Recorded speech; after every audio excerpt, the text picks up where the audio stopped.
Hello and welcome back to another video. With the weather finally starting to warm up for summer, I thought there was no better time to make a video on cold brew and share with you a neat little product that has made my personal cold brew making drastically easier.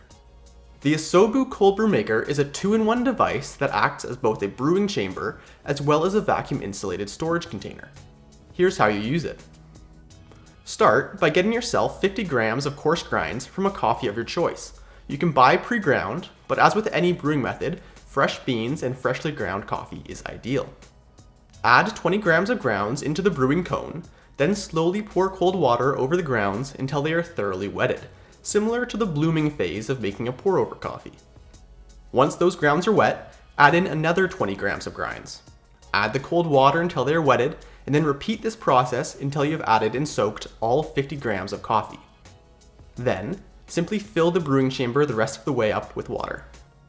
Now, the manufacturer says this device can be left out at room temperature, but I don't want to have to wait to cool down my cold brew after the brewing has completed.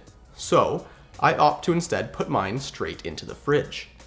Because of this, one thing that initially worried me about this product was being able to fit such a tall contraption into my fridge. Luckily, the liquid release mechanism used on the system actually turned out to be very leak-proof, so I was able to simply unscrew the brewing chamber and only put that half of the unit into my fridge.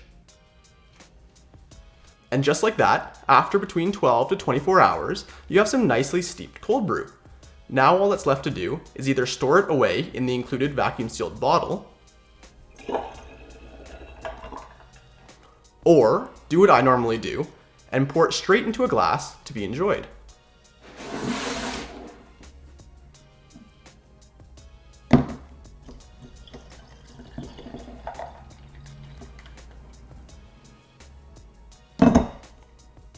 As always, I'll leave a link to this system down in the description below.